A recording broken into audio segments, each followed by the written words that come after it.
It's not only the Great Lakes state, it's the state that's home to 11,000 inland lakes and 36,000 miles of streams and rivers.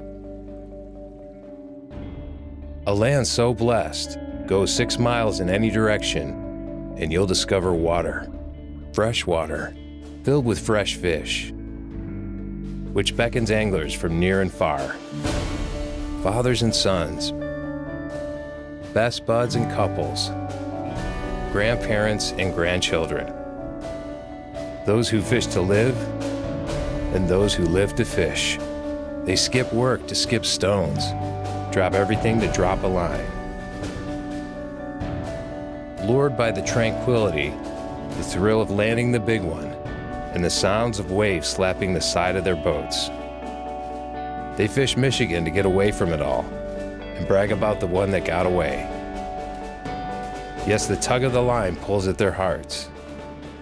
And while it's the big catch they pursue, at the end of the day, they're the ones who get hooked on fishing Michigan. Your fishing trip begins at Michigan.org.